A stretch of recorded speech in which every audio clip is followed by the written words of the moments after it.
Huh? We good now? All right. Well, then, I guess I'll re-say that. Well, tonight's Wednesday night, and we are doing Tony Evans, The Power of Jesus' Names. And we're on chapter 5. And as you can see, that Brother Charles is not with us tonight. He is at home and feeling rather ill.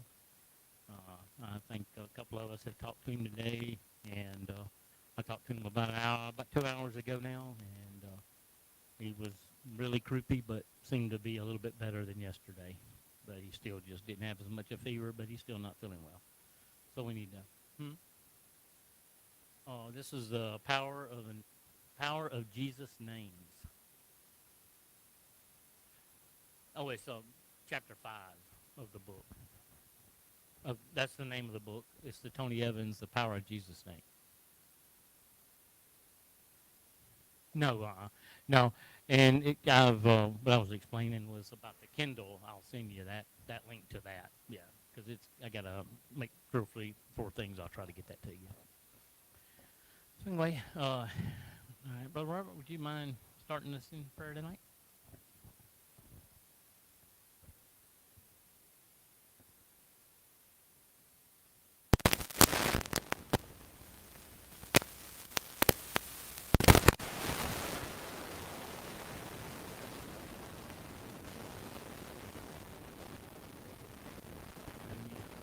Well, it's going to be a little bit of reading.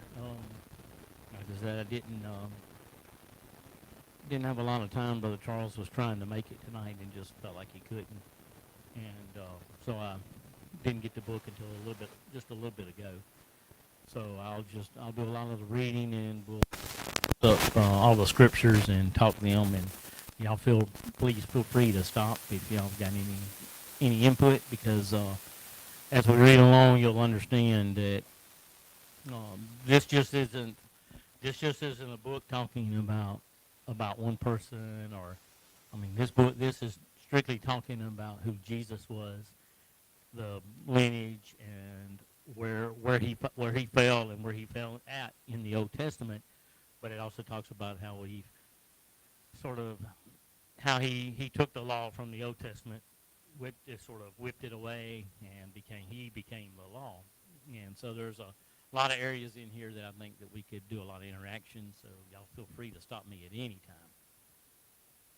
And so I'm not sure the page in the book that it's in. I just have it on, like I said, I just have it on Kindle. So I'll go ahead and start, because the first but probably the first paragraph is really a lot. You can sort of gives us an idea of what's in this chapter. So far, we have come to know Jesus more deeply as Emmanuel, the Alpha, the Omega, our King, and the mighty Lamb. Another unique role and Jesus fulfills as he meets the unblemished perfection of God's highest. We discover his role in his name, the great high priest, found predominantly in one of the most misunderstood. Now,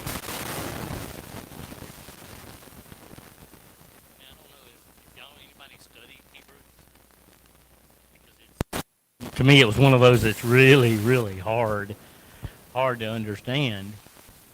But something that he'll point out here is that he really points out that who says don't give, and he reemphasizes that several times throughout this chapter.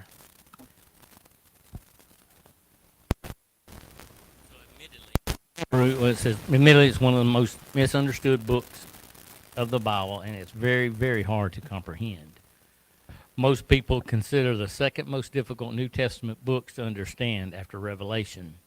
One of the reasons Hebrews can be confusing in this book, it was written with the assumption, and the assumption is that readers have had a solid understanding of the Old Testament.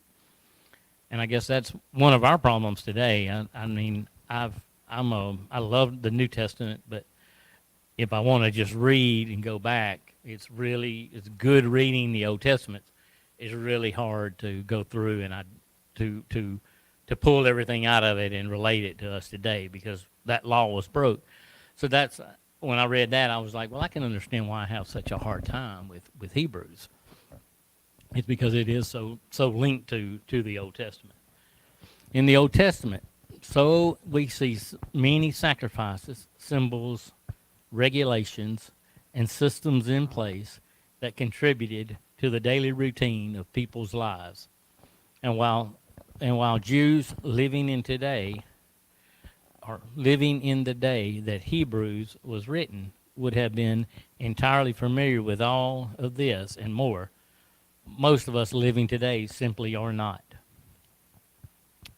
Many of us don't come from the background. We are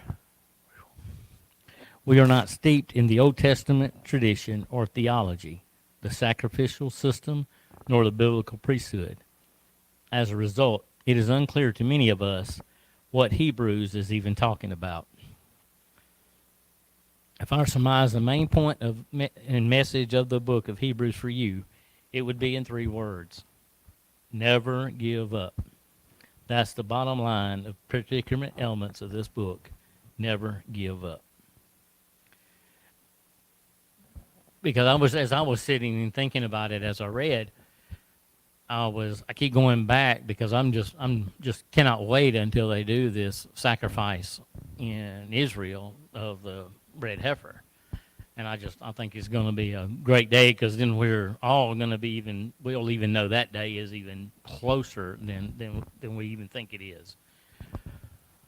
But as I thought back of the sacrifices, I've sort of got a story that I would have liked to have done an animal sacrifice of my next door neighbor's goat. But as I thought back on it, and if y'all understood what my car and my van looked like, you would understand why I say that. That poor goat made a disaster of our car. And but as I thought back about the sacrifices, I could remember back to a time when I had, growing up, I raised dogs, and that was to support me and my dad's habit. We loved to hunt, and we couldn't afford to do hunting, so I raised beagles, and I would sell beagles to support our habit. And our beagles got parvo one time, and the only thing that we could do at that time was to, back then this was been like the late 70s, early 80s. There was nothing, today they give them a shot and they can get over it. But back then there was nothing. And so I went out with my dad, and he assisted me in making sure that, that they didn't suffer anymore. And that was a sacrifice for an animal. I cannot imagine having to go and pull a sheep up, the best of your herd, and kill it, but then there's your sin. Your sin falls upon it. So it was sort of an easy thing. But, as you go on through here, we sort of learn that that's what the sacrifice in those times were for. That's what Jesus came for, and to do away with it. And for me, I know I'm very proud. I'm very, very happy that we don't have to go back to do those things, because, it's, today we just ask for Jesus, and we ask him, and he comes and he cleanses us and he heals us, and he removes all that from us. So the book, it was written to a group of believers who were severely struggling and are ready to throw in the towel.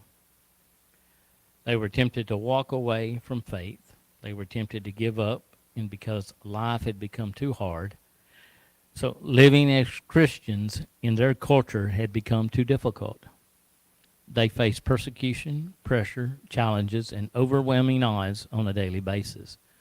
Life was hard, which is why the author of Hebrews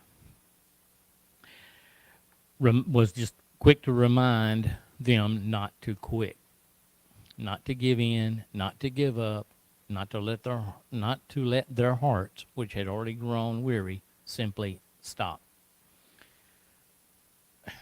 It's odd because this morning I'm a crime scene fanatic. I love really listening about real crime scenes and how crimes are solved and how they go about things and find things.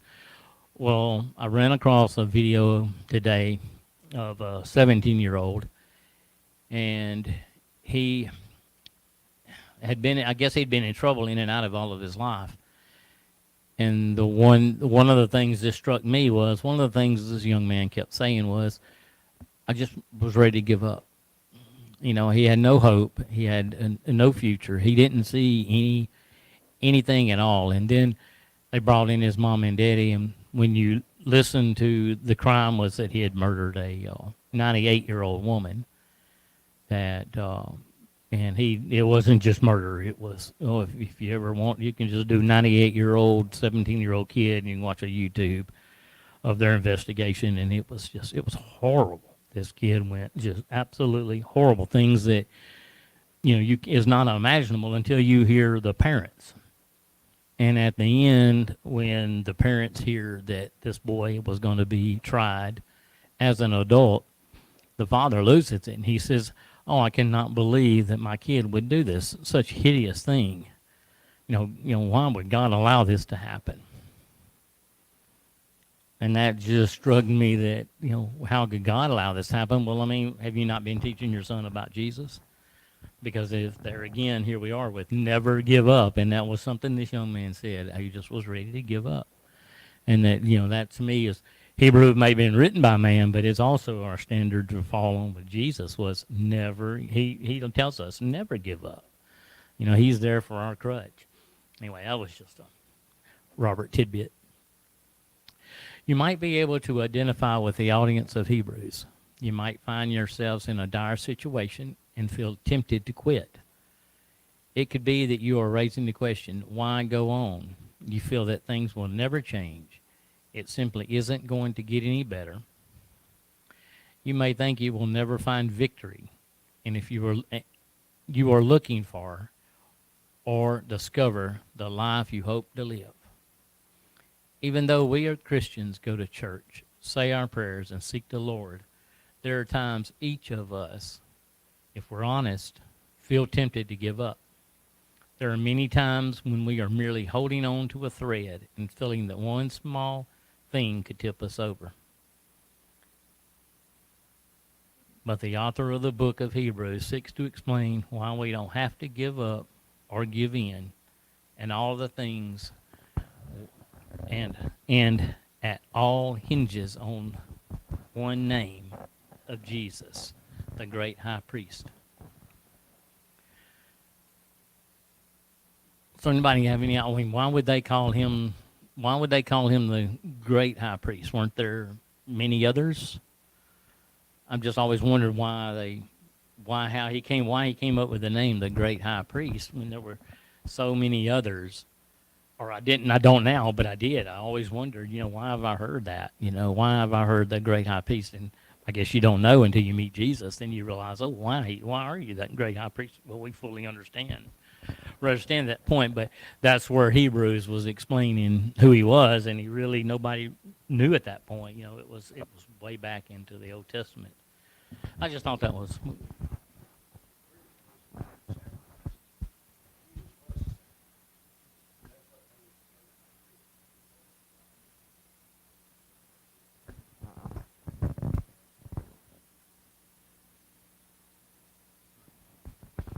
Yeah, because I said, until I got saved, I really didn't always wondered why call him the great high priest. And when I got saved, because I always heard, you got the priest, your Catholic priest, and there they were. They pray for your sins so that you can be forgiven. And I didn't grow up Catholic, but I grew up in a more laid back Baptist church, and that was one of the things that got me is that that when I really learned who Jesus was, I realized what kind of that he was the high priest. So now it goes into the qualifications of a priest, and I guess I took a few things because he really talks about one little segment of that set of this area. I'll read. It says, "For every high priest taken from among men is appointed on behalf of men in things pertaining to God, in order to offer both gifts and sacrifices for sin. He can deal gently with the ignorant, well, I guess that is arrogant, and misguided, since he himself also is beset with weakness. And because of it, he is obligated to offer sacrifices for sin. As for people, we so also for himself. And no one takes the honor of himself, but received it when he is called by God, even as Aaron was. And it talks about, I guess verses 1 through 4, and I guess it's talking about chapter 5 of, I didn't have time to go back and read, but I guess he's talking about in Hebrews chapter 5, verses 1 and 4. Anyway, I thought that little segment was something that sort of explains, that, when we come to church and we're down and we're needing a lifting and we needing something, doesn't it always seem like the pastor just has some little something in there every single week? It never fails for me that as I come to church, something is always said that lifts me up, leaves me. When I leave, I'm just juiced up again. And it just could be something little, hey, Robert. I mean, that may be enough for me that day. It's hey, Robert, how you doing? That may be all I need. And it's just funny that here's what he's talking about. That's what they're there for. And so anyway, that was for the qualification of priest. And I guess I could read over it, but I didn't find a lot there that sort of doesn't really doesn't apply, to apply to add anything that's already been said. Let's see here, where was it? Okay. There was another qualification. This one I did that a priest had to have, which is revealed to us in Hebrews 5:2. We can deal gently with the ignorant and the misguided, since he himself is beset with weakness. So that's where it was coming from, was chapter 5 of Hebrews. And he had to be able to identify with those who experienced issues in life, who couldn't be someone who did not know how to have compassion for those who need it the most. To have someone beset with weakness means that person has their own limitations and challenges as well. So it's just, to me, it's, I guess if you come in and say, "Oh, I want to be a priest," and appoint yourself as priest, but yet, to me, that's not showing, where's your compassion? Because you're not looking at compassion for those who have spent the time to learn, who have spent the time in prayer. You're just appointing yourself to be something that is sort of, I guess, it says ignorant, but to me, there again, no, I don't guess arrogant was a misspeak, because that to me speaks of arrogance, is where we appoint ourselves as priest, and that's one of the qualifications here that says, oh no, that can't be the case. So also Christ did not glorify himself so as to become a high priest, but he who said to him, "You are my son, today I have begotten you." Just as he says also in another passage, "You are a priest forever according to the order of Melchizedek." I have a problem with this. Melchizedek. Is that correct? That's pronounced? Okay. I have a problem with that word. I can never pronounce it. In the days of his flesh, he offered both prayers and supplications with a loud crying and of tears to be the one able to save him from death. And he was heard because of his piety. Although he was a son, he learned obedience from the things which he had suffered, and having been made perfect, he became to all of those who obey him as a source of eternal salvation, being designed by God as a high priest according to the order of Melchizedek. Let's slow down. So now they're sort of leading up to, this is what I was talking about earlier, that sort of this is sort of leading up to where it's going to explain, I guess, I didn't fully understand it as I read, but then as I coming in, I sort of, I guess, sort of fed on me, and it sort of gave me a better idea of exactly what he was talking about. So so I'll skip a couple of things. Well, no, this one I won't. A priest had to be taken from men and appointed on behalf of men. In other words, a priest had to be equal to those whom he was serving in his role. The author of Hebrews goes on to say that the priest had had to be appointed by God. A person couldn't just wake up one morning and decide he wanted to be a priest. This is not the decision of a person could make on his own. Neither could another person make someone a priest.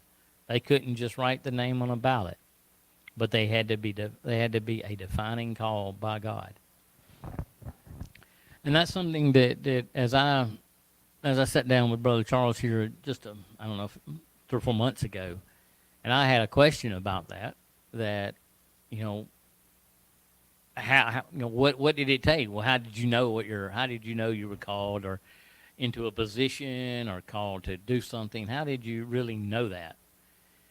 And he said, well, that was a gift that he had that he felt like that God has put on him, and that was a calling on his life to help others figure out what they were supposed to do. And so anyway, that was just when I reading that that's something that I guess a priest, you have to be called by God. You just can't say, I want to do it. So anyway, it just goes on through a couple of more qualifications for a priest. So I went on, and so let me find this other one. Okay. So now it's easy to tune out when someone brings up the name like Melchizedek. This happens for a number of reasons, one of which simply that you might not even know how to pronounce the word. But even this day and age in the book of Hebrews was written, people turned out the name, or tuned out. So there we go. I don't read a lot. I don't read a lot with my glasses because I can blow it up, and I can't this one, so sorry about that. Despite the familiarity with Jewish culture and heritage, the author of this book tells us that the reason people tuned out is because they became dull of hearing. We read this in Hebrews 5:11, which says, concerning him we have much to say, and it's hard to explain, since we have become dull of hearing. And it was sort of neat that this morning I was sitting down and looking over some stuff, and I ran across 2 Timothy 4:2, and it says, preach the word, be instant in season, out of season, reprove, rebuke, exhort with all long suffering and doctrine. And so as I read that, it just got me more involved, and then I came down, and this all reminded me of 2 Timothy 4:4. And they shall turn away their ears from the truth, and shall be turned into fables. So even to even back that up even more, in 2 Timothy, there you go. We have turned he's talking about the people who just turned away and don't want to hear, didn't want to hear that. So this means that they, and many of us today, do not have spiritual ears. It means that we are still thinking worldly, functioning worldly, and living by the flesh. It is like trying to listen to an FM station on the AM dial. Because of course you have to flip it over, and for all of us, we've probably all seen those push button radios, but these younger folks, it's like a rotary phone. My kids didn't even know what it was. I had to explain that to them. So you have to push that AM or the FM button to go there. When we as Christians live a carnal existence, spiritual truths swoop right over our heads. We miss the point being made. But the problem is, if we miss the point being made on Melchizedek, then we will also miss the point being made about Jesus. which means we will also miss the help we need to receive the order and face the problems and issues in front of us. So has anybody ever studied who Melchizedek was?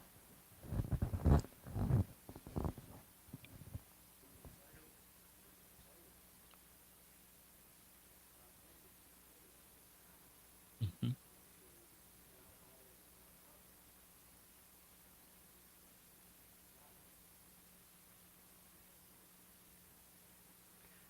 That's what I've always thought. Because I just thought that was, because I hadn't even thought about that in several years. And well, when I started reading, I was like, hey, I know who this guy is. That was pretty cool. To find out, hey. And then when it started going into it, I was like, okay, I can see that, because I just don't necessarily. I guess I sort of thought of him as a forerunner, but I just wonder, was there even more to that? And that's my question, for Brother Charles is, that's after reading this, I'm like, I'm going to have a couple of questions for him, and maybe he can give even a better explanation than I could. So his name is only found twice in Psalms 110 and 4, and the Lord has sworn and will not change his mind. You are a priest forever according to the order of Melchizedek.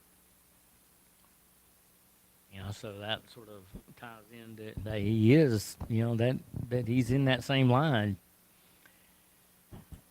And then in Genesis 14, I just thought this was good. So after return from the defeat of Chedorlaomer, I butchered that, and the kings who are with him, the king of Sodom went out to meet him in the valley of Shiva. And I guess it's known as the King's Valley. And Melchizedek, king of Salem, brought out bread and wine. Now he was a priest of God Most High. He blessed him and said, Blessed be Abram, the God of the Most High, processor of heaven and earth, and blessed be God Most High, who has delivered your enemies into your hands.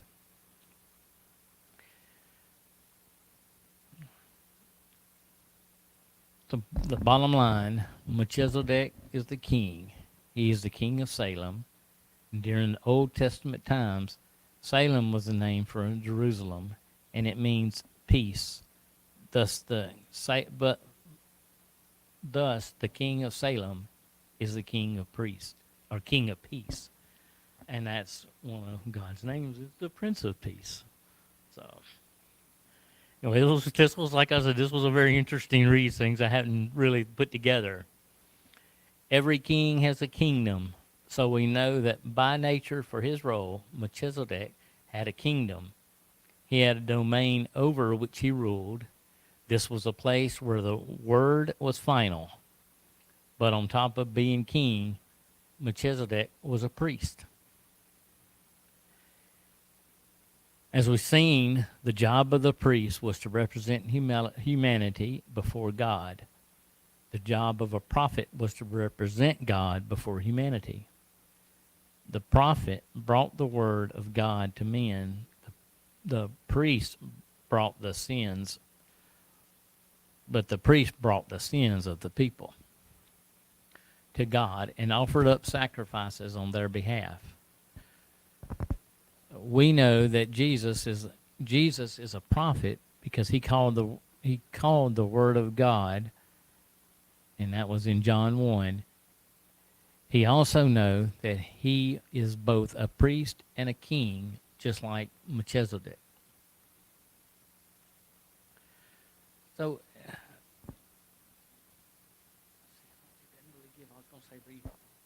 Genesis 14, but it didn't give the specific verses. So we won't. A scene that introduces us to Melchizedek is a scene following a battle. Abram had just come in from a war, and he had just been fighting. He's been giving all he's got. He's been doing everything he can in order to secure a victory. Yet in the midst of his homecoming, he runs into the king priest named Melchizedek. And this king priest gives him both bread and wine. Why? Because Abram was tired. Even though he had made it through the battle, he was weary and needed to be restored. Essentially, Melchizedek refreshed him. So I can see there's where I was talking just a minute ago that, we come to church and there we are. We need to be refreshed. Well, Melchizedek was doing the same exact thing here, just like our pastors does for us, And that's one of the things that they do well, is that they know when we need to be refreshed. But notice, with the refreshment of bread and wine came a blessing. We see this reflected in the New Testament when we read in 1 Corinthians 10:16.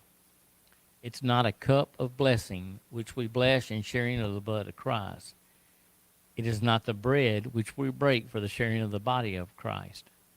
Jesus came in the order of Melchizedek, and he experienced both refreshment and blessings through communion today. We experience, not he. It is what the priesthood offered under Melchizedek back then in another way. Communion is not just eating a wafer and drinking some water. It is designed us to help us overcome and be refreshed from yesterday's battles, as well as to help us get ready for tomorrow's battles. It is designed to give us a fresh blessing. The blessing is tied to the two sides of conflict.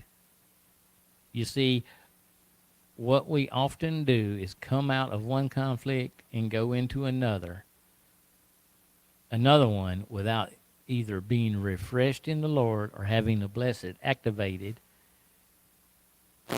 on our behalf. That's why we wind up defeated on all sides. But Jesus, your great high priest, has come to restore your spirit, give you strength, and provide you with a blessing. And in between the challenges of trials and life brings. Not only does Jesus bring us our refreshment and blessings in his role as a great high priest, but he also brings us the stability of our soul and a unique level of intimacy with God. And we see this as we read further on in Hebrews. And I'll try to, like I said, I was going to try to print this out so y'all can have all the references to because he gives a reference to a lot of scriptures. So Jesus is the anchor of our soul. What does an anchor do?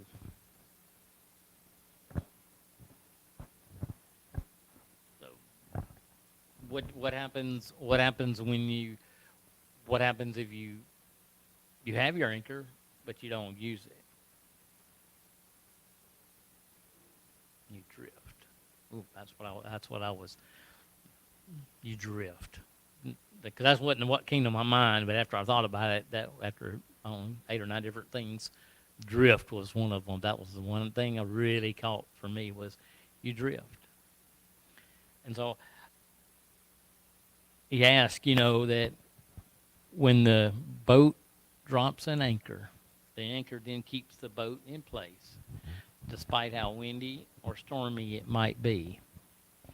Even though the boat may be rocking, it never gets its location because the anchor holds. Now, there's a really good song, "The Anchor Holds," and I reference the song. I'm not going to reference the singer, but the song is just phenomenal. That because that to me is that's the first thing that popped in my mind was the song. The reason we need to recognize this concept is because if you don't drop the anchor, it does no good. If you don't allow Jesus, the great high priest, to be present in your life as an anchor, then the storm of life will carry you away and eventually crash. When you look at him as the great high priest, letting him steady you along the way because you are tied to him firmly. Then when things aren't working out at home, on the job, or with your finances, your health, or your mental and emotional well-being, you will have that anchor. You will remain stable in spite of the turbulence you face. Jesus will hold you steady and will give you hope. And I guess to me that could have summed the whole chapter up right there. That he is our anchor. He is everything. Hope is a joyful expectation about the future. Hope is not concerned with where you are right now. Hope looks to where things are going to wind up. That's me. A page took off on me.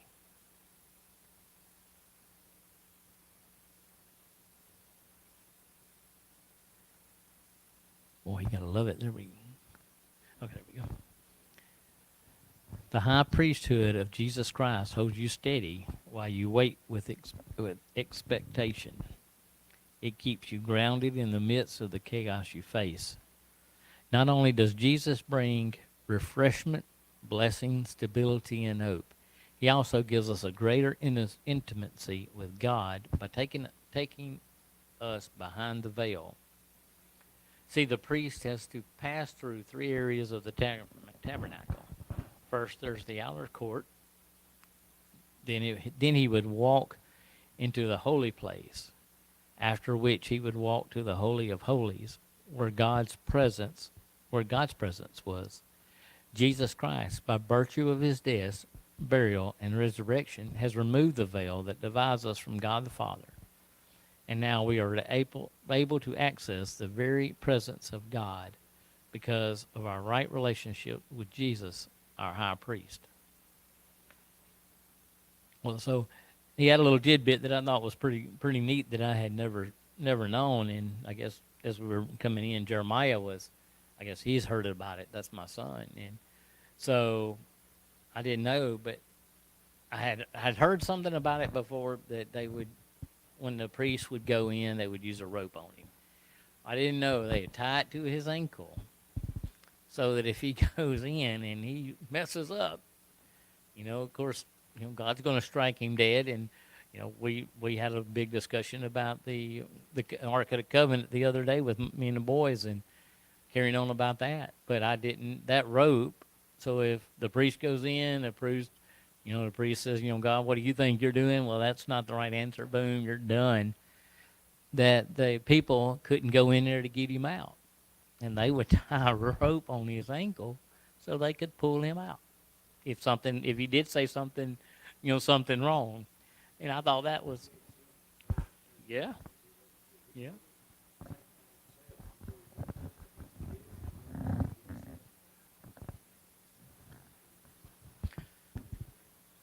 See, I had just never heard about tying the rope, to their ankles for that purpose.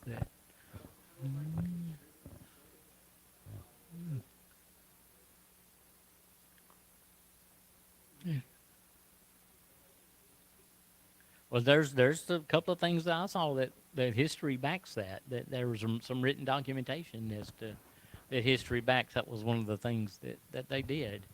I just thought that was sort of comical in a way, that they knew that, but they should have known that he wouldn't. But they were always fearful too. I would be curious if there ever was a case that they had to do that. Yeah.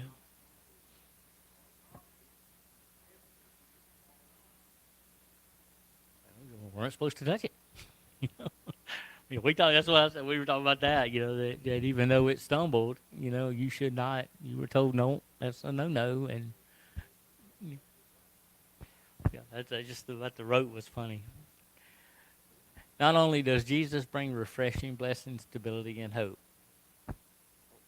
We've already gone over that. Okay. But Jesus had to pay the price for our access. His righteousness has been imputed to us, and we no longer need the rope because Jesus has made the pathway to the Father open to us all. Let's see.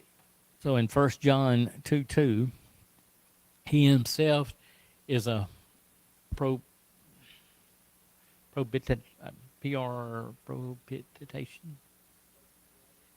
That's closer to me. For our sins, and not only for ours only, but also for those of the whole world. Jesus is our advocate with the Father.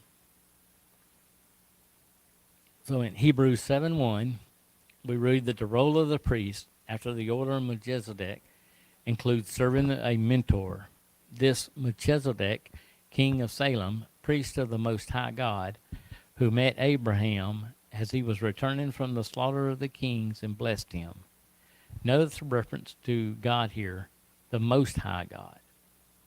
In the original language, this reference, God's name is Elyon, and that is the name for God that means he rules over all. He is akin to the Supreme Court. No matter what the lower court says, the Supreme Court has the final say. Likewise, if God says differently than anybody else, then his rule is carried out as law. As our mediator and lawyer, Jesus serves us before the high rule of the land.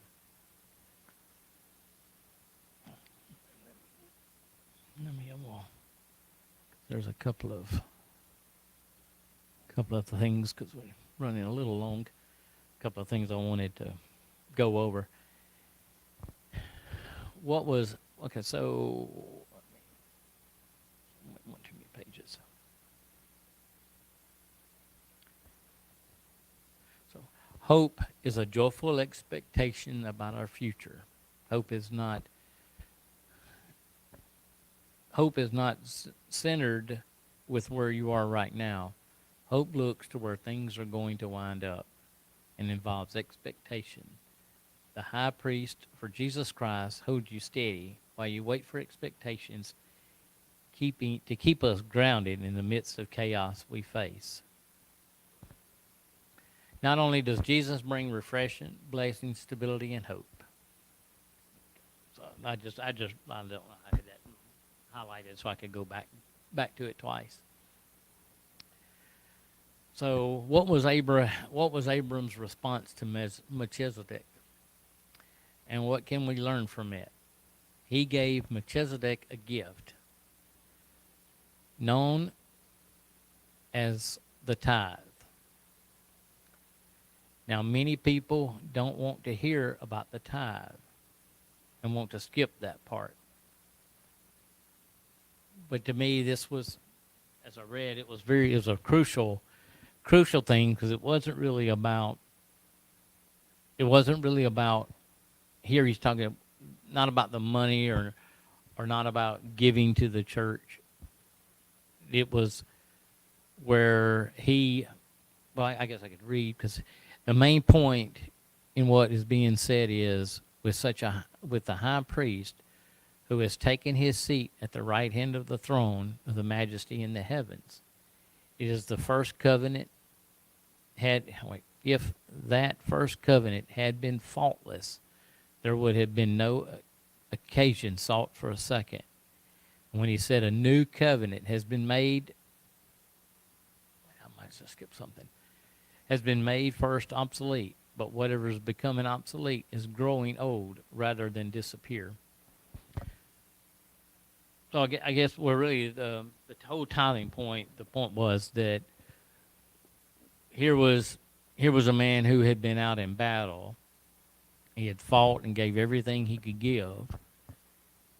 And when he comes in, of all things you would never expect, here you are out, mowing the lawn or anything, and here's the pastor is done been working and everything else, and when you walk into the church, you wouldn't expect him to be waiting for you to here's some water, here's your sandwich, I've already made this for you. You wouldn't expect that, but that's the point that he was making, is that here we come to church, and the point for him to tithe was to give a little bit something back, but he didn't the point that he made. He said he didn't do it before. He didn't do it so he could get a blessing. He did it to give thanks for the blessing. I thought that because I've never looked at tithes like that. That I give tithes because that's my part. I want to. I want to see the church, and I just never have looked at it that I'm not doing it to get the blessing. I'm doing it for the blessing that I've already gotten. It was just a really neat point that they had made there. So many Christians today are operating under the wrong program when it comes to tithe because they are operating under the old covenant or the old covenant of what tithes contains. With the old covenant, a person had to give a tithe to get a blessing. That's not how things work under the new covenant. Remember, it was Melchizedek who gave both bread and wine and then the blessing first. And Abram responded with a tithe.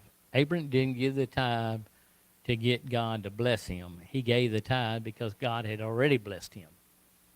That's just, to me, that's what when we look at tithes, this was a very good point.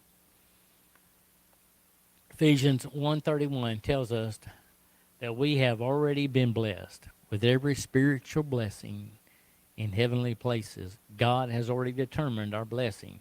He has already decided to give them to us. And when we give to him, we are doing so in an effort we are not doing so in an effort to get from him. We gave in order to express our gratitude to him. So, let's see.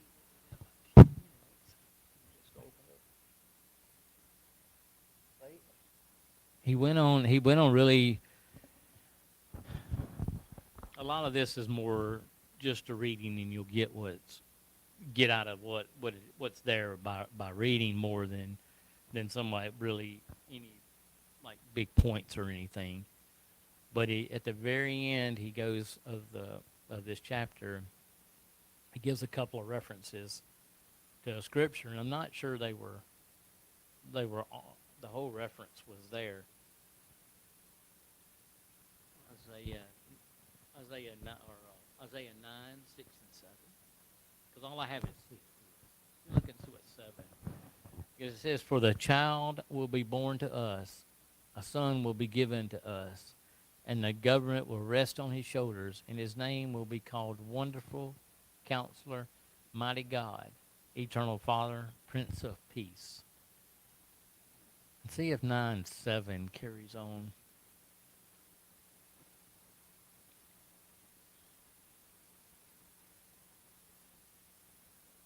Oh.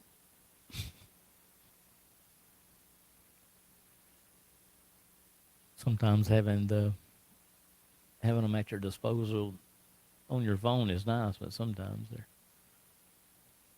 my abbreviations are a little bad. Let's see. Okay, so 9:7, but 9:6 that was all of it. So go ahead and read 9:7.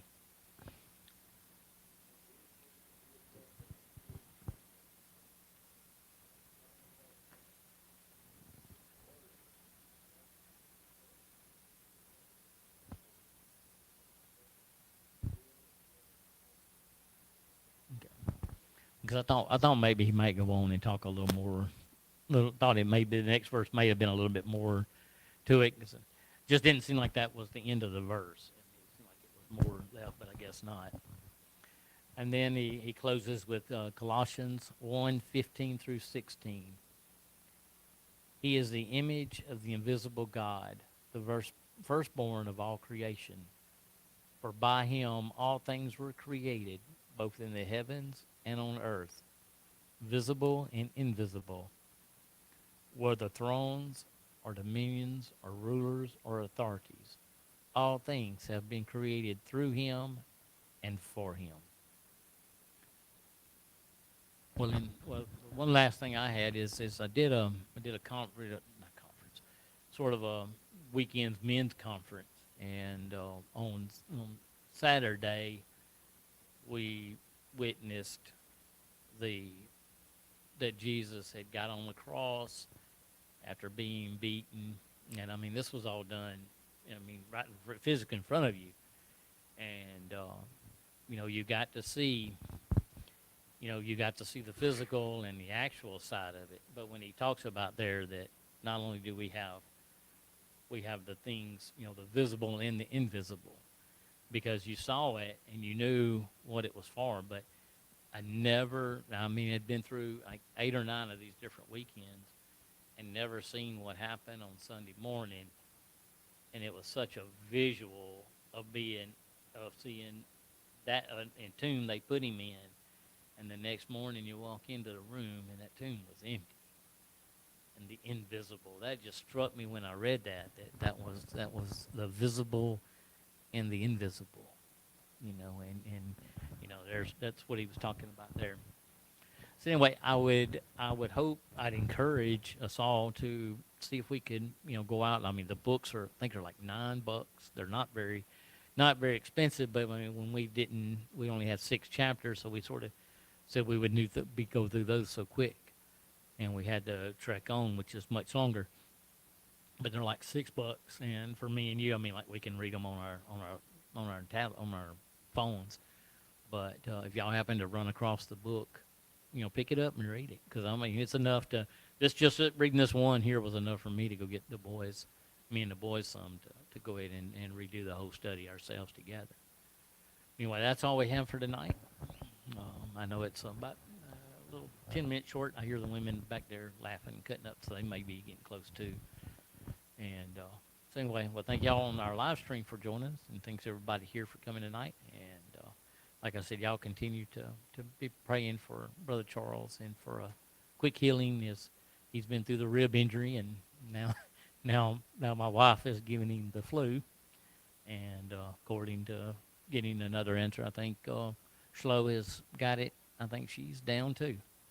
So, and all we can think of is maybe we picked up some bug or something that one of us, because we were all around each other last week.